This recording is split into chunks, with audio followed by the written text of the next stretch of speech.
Hello everyone, anywhere, everywhere. Ya, halo semuanya, sahabat-sahabatku dimanapun berada.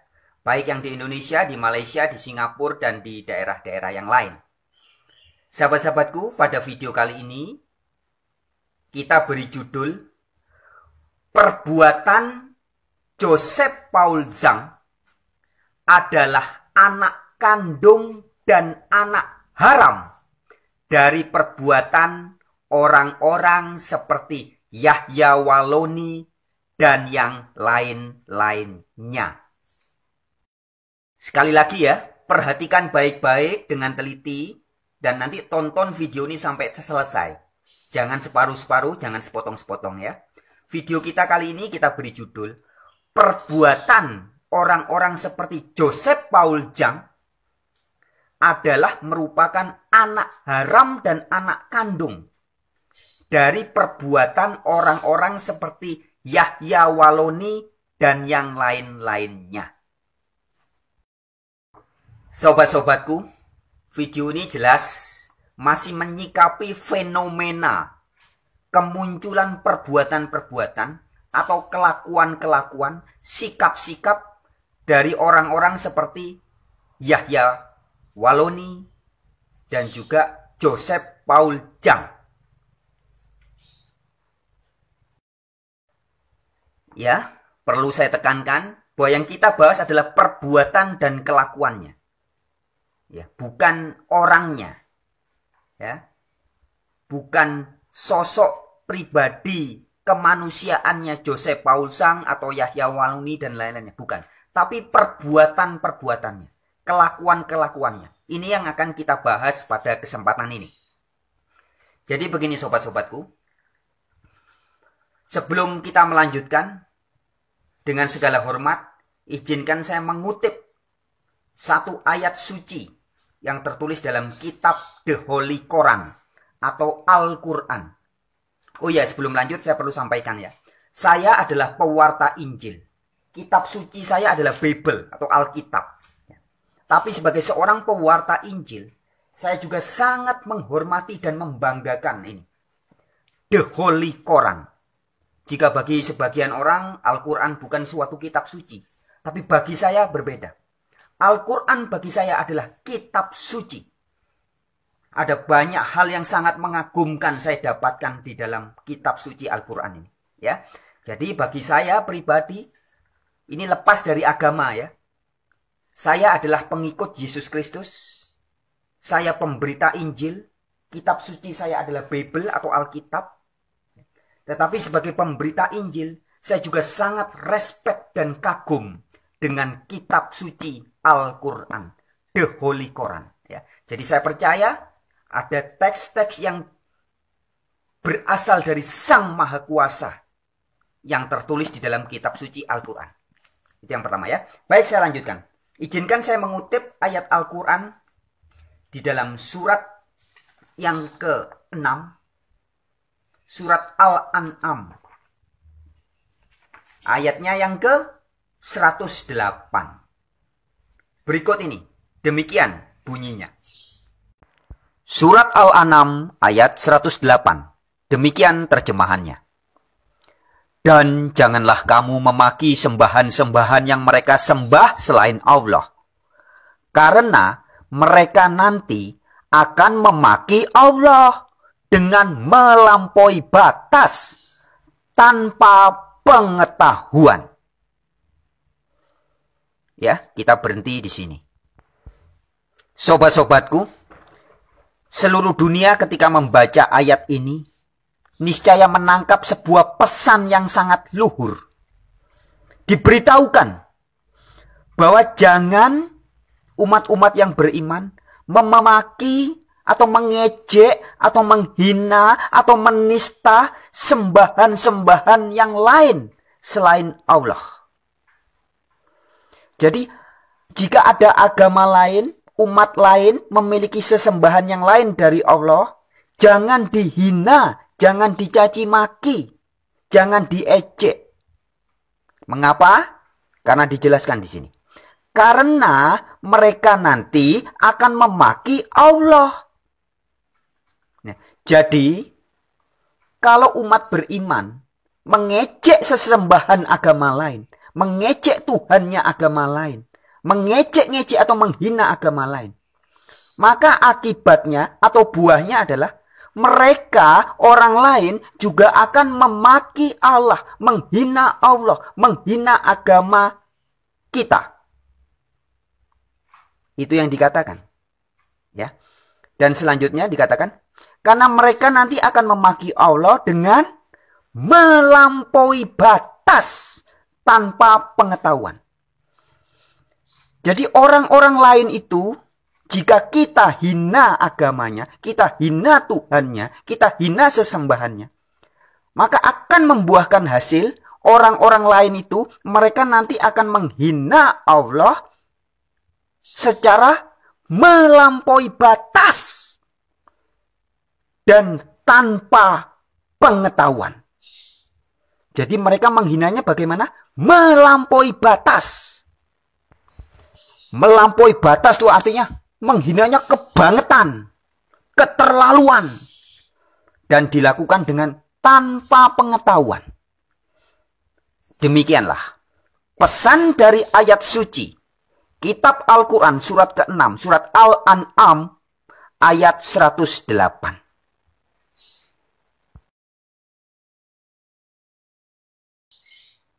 Sobat-sobatku, terkait dengan pembahasan kita, buah atau kemunculan atau kelahiran dari perbuatan orang-orang seperti Joseph Paul Zhang yang menista, menghina agama Islam, menghina Nabi Muhammad, bahkan menghina Al-Quran, sesungguhnya adalah buah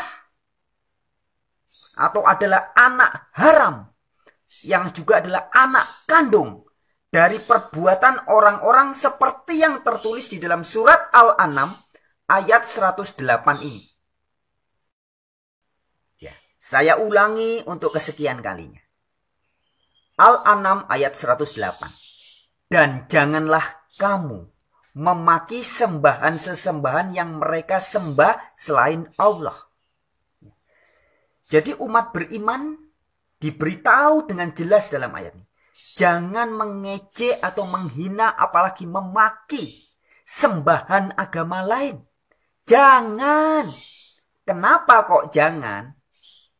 Kalau dilanggar, kalau saran dan perintah dari ayat ini dilanggar, maka dikatakan akan membuahkan hasil, yaitu mereka nanti akan memaki Allah dengan melampaui batas dan tanpa pengetahuan. Artinya sobat-sobatku, perbuatan-perbuatan yang dilakukan oleh orang-orang seperti Joseph Paul Zhang yang sangat nyata sudah secara melampaui batas, secara kebangetan, keblinger, keterlaluan, dan jelas tanpa pengetahuan yang benar. Menghina Allah, menghina Al-Quran, menghina Nabi Muhammad. Perbuatan seperti ini bisa terjadi adalah karena sebelumnya sudah ada orang-orang yang terlebih dahulu menghina agama lain, menghina sembahan-sembahan agama lain selain Allah. Sekali lagi ya. Jadi kalau istilah peribahasanya, barang siapa menabur angin, dia akan menuai badai. Kalau dalam frase bahasa Indonesia juga ada hukum tabur tuai. Apa yang ditabur cepat atau lambat akan dituai.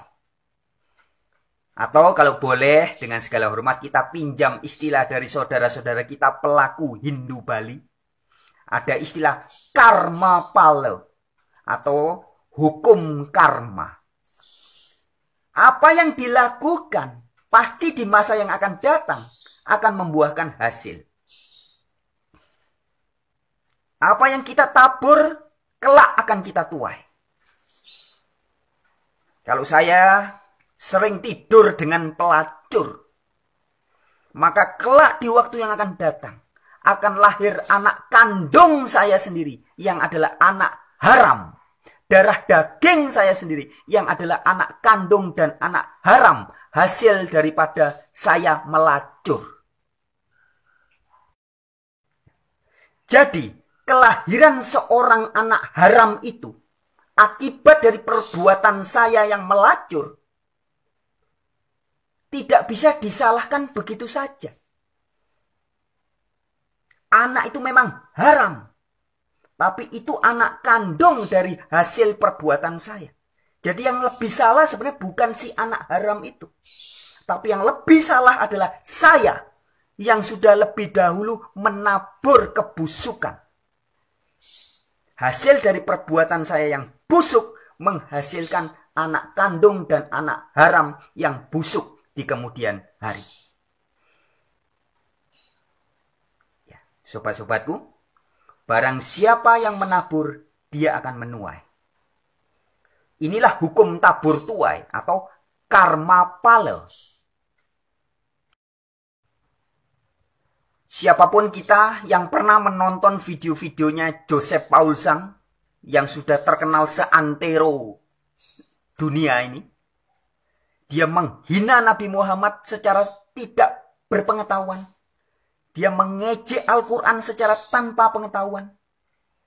Bahkan dia menghina dan mencaci maki secara melampaui batas alias kebangetan. Kebangetan kelakuan Joseph Paulsen. Tapi kita yang memahami pesan ayat yang luhur di dalam surat Al-An'am ayat 108 ini bisa memahami ternyata bahwa kemunculan pribadi-pribadi seperti Joseph Paulsen dengan kelakuan-kelakuannya yang ngawur ini ternyata tidak ujuk-ujuk muncul begitu saja. Tidak. Tetapi perbuatan Joseph Paulsen bisa dibilang adalah buah yang sangat nyata. Atau anak kandung yang sangat nyata. Anak haram yang sangat nyata. Hasil daripada kelakuan orang-orang yang terlebih dahulu sudah menghina agama lain. Baik, sebelum kita melanjutkan, sobat-sobatku, silakan simak cuplikan video berikut ini.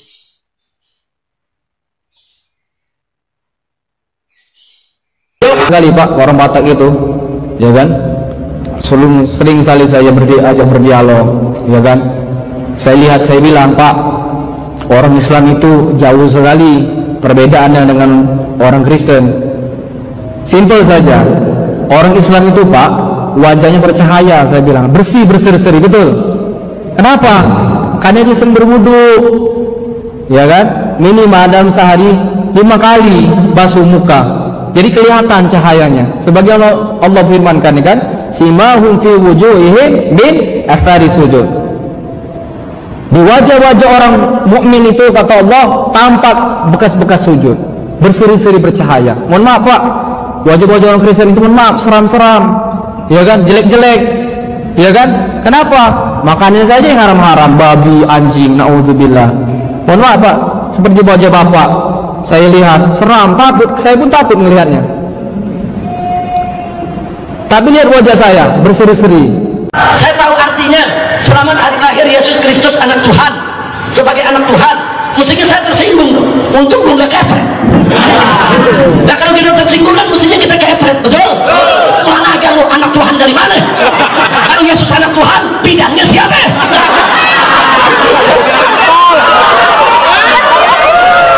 Al-Quran itu bersifat hudal linas bagi semua manusia. Sedangkan Bible Kristen ini tale plus superstition becomes nonsense. Dongeng tambah tahyul sama dengan omong kosong. Makanya di situ judulnya Matius, Markus, Lukas, Stefanus, Tetanus, Spiritus, Capticus. Antum tantang saya, lapor saya bila perlu ke Barreskrim. Kami lapor. Ini bukan cuma penistaan, ini penghancuran, bukan cuma penistaan agama, penghancuran ini kawan. Lalu saya buka di depan publik ini. palsu semua ini. Ini yang mengislamkan saya, data-data kebohongan kitab. Nah, sobat-sobatku, di cuplikan video-video tadi ya, ada sedikitnya contoh ini. Contoh 4 ustadz yang sudah sangat nyata melakukan penghinaan terhadap agama lain. Mengejek-ngejek agama lain. Menghina Tuhan atau sembahannya agama lain. Menghina kitab sucinya agama lain. Nah, maka perbuatan-perbuatan orang-orang seperti ini menurut Al-Quran, menurut surat Al-An'am ayat 108 akan membuahkan. Apa buahnya? Buahnya adalah akan muncul orang-orang dari agama lain yang menghina agama Anda. Akan muncul orang-orang yang mencaci maki sembahan Anda. Atau dengan kata lain, jika ada orang yang menghina agama Hindu, menghina agama Buddha, menghina agama apalagi Kejawen, menghina agama Konghucu, menghina agama Kristen, maka cepat atau lambat akan muncul hukum tabur tuai, akan muncul karma pala, yaitu akan hadir, akan muncul orang-orang yang akan menghina agama Anda dengan cara yang melampaui batas dan tanpa pengetahuan. Siapa yang bilang? Yang bilang bukan saya, sobat-sobatku. Bahkan yang bilang bukan Rasul dan Nabi. Tapi yang bilang adalah Allah Subhanahu wa Ta'ala. Yang tertulis dalam surat Al-An'am ayat 108. Jadi yang memberitahu hal ini, yang memberitahu bahwa kalau Anda mencaci maki atau Anda menghina Tuhan sesembahan agama lain, maka akan muncul saatnya orang-orang lain akan menghina Anda, menghina agama Anda secara melampaui batas dan tanpa pengetahuan. Yang mengatakan ini sekali lagi bukan saya, bahkan bukan Nabi, bukan Rasul. Tapi yang mengatakan adalah sang pemilik jagat raya ini. Yang bilang adalah sang pemilik jagat raya ini. Bukan presiden, bukan profesor, bukan doktor, tapi pemilik jagat raya ini. Allah Subhanahu wa Ta'ala sudah memberitahu. Pasti. Saya percaya ya. Saya percaya The Holy Quran. Dalam hal ini perbincangan kita tentang surat Al-An'am ayat 108. Saya sangat percaya ini adalah betul-betul firman Allah. Ini adalah betul-betul kata-kata dari sang pemilik jagat raya. Jadi kalau sang pemilik jagat raya sudah bilang bahwa kalau Anda menghina Tuhan atau sembahan agama lain, maka perbuatan Anda itu akan menghasilkan buah di kemudian hari. Mereka akan menghina Allah secara tidak sopan sama sekali. Secara kebangetan banget. Secara melampaui batas. Dan tanpa pengetahuan. Artinya sahabat-sahabatku, jika kemunculan perbuatan atau kelakuan orang-orang seperti Paul Sang kita anggap salah, kita anggap sangat jahat dan menjijikkan, sadarkah kita bahwa sesungguhnya sebelum munculnya perbuatan-perbuatan seperti Paul Sang itu, ada lebih dahulu yang menabur benih-benihnya. Ada banyak orang yang lebih dulu menabur benih-benihnya sehingga buahnya muncul. Jika tiba-tiba saya memiliki anak haram, anak yang najis, yang menjijikkan dan kotor, janganlah secara picik tiba-tiba anak itu yang diharam-haramkan. Tapi sadarkah kita? Jika saya memiliki anak haram, anak kandung darah daging saya sendiri yang bejat, sesungguhnya ada bapaknya yang lebih haram, lebih bejat, lebih menjijikkan daripada anak itu. Artinya, jika anak haram saya itu, anak kandung dan anak haram saya itu harus dihukum, maka yang terlebih dahulu harus dihukum lebih besar adalah saya sebagai bapaknya, sebagai si bejat yang menghasilkan anak haram itu. Artinya sobat-sobatku, oke, kelakuan orang-orang seperti Joseph Paul Jang memang sangat kurang ajar, harus dihukum. Tapi ingat, sadarkah kita bahwa kelakuan-kelakuan orang seperti Joseph Paul Jang sesungguhnya bisa hadir, bisa muncul adalah sebab ada benih-benih yang lebih dulu sudah ditaburkan oleh orang-orang sebelumnya. Yaitu seperti misalkan oleh Ustadz Yahya Waloni yang sudah sangat sering menghina agama lain.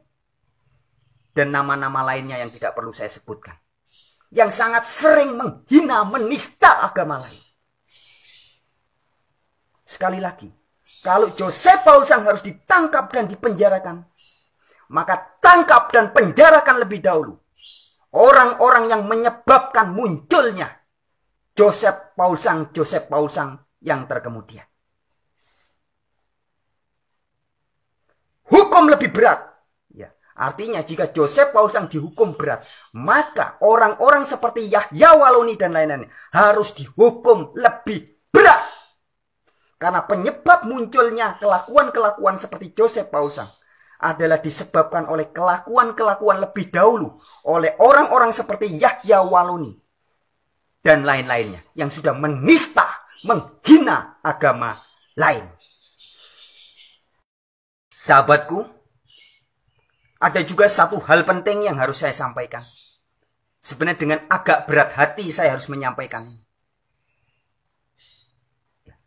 Penegakan hukum dan kemunafikan banyak orang di negara ini sudah keterlaluan. Sudah keterlaluan. Dan satu hal yang perlu saya sampaikan, sekali lagi dengan berat hati ya. Bahwa jika tidak bertobat, jika banyak orang di negeri ini tidak bertobat, maka akan terjadi bencana besar di negeri ini. Sekali lagi, dengan segala hormat dan berat hati harus saya sampaikan. Jika di negeri ini banyak orang yang tidak mau bertobat, terutama orang-orang yang mengaku percaya kepada Allah, percaya kepada kitab suci, tapi kelakuan-kelakuannya munafik. Jika tidak bertobat, atau banyak yang tidak mau bertobat, maka akan ada bencana besar terjadi di negeri ini. Itu pesan yang Roh Kudus sampaikan kepada saya. Anda mau percaya atau tidak, silakan. Ya. Tapi kembali kepada pembahasan kita tadi. Ingat baik-baik. Yang menyampaikan pesan sebagaimana tertulis dalam surat Al-An'am ayat 108. Bukan presiden, bukan profesor, doktor, ahli kitab, bahkan bukan nabi. Tetapi Allah Subhanahu wa ta'ala, sang pemilik jagat raya ini. Jadi jika Allah sang pemilik jagat raya sudah memberitahu kita bahwa kemunculan kelakuan-kelakuan orang-orang jahat seperti Joseph Paul Jang sesungguhnya adalah buah karma anak haram atau anak kandung dari perbuatan orang-orang seperti Yahya Waloni. Orang-orang yang lebih dahulu menghina agama lain. Maka baru muncul orang-orang seperti Joseph Paul Jang yang menghina agama Anda. Perhatikan peringatan ini. Perhatikan peringatan ini. Perhatikan peringatan ini sobat-sobatku. Perhatikan dan bertobatlah. Perhatikan dan bertobatlah saudara. Bertobat saudaraku. Bertobat. Bertobat. Yang bilang bukan saya. Bukan saya. Yang bilang adalah pemilik jagat raya ini. Anda mau percaya atau tidak, silakan. Tapi jika percaya, bertobatlah. Jika tidak bertobat, akan ada bencana besar di negeri ini. Baik, sekian. Sampai jumpa di video-video yang lain. Salam sejahtera dari saya, wartawan Injil untuk Indonesia.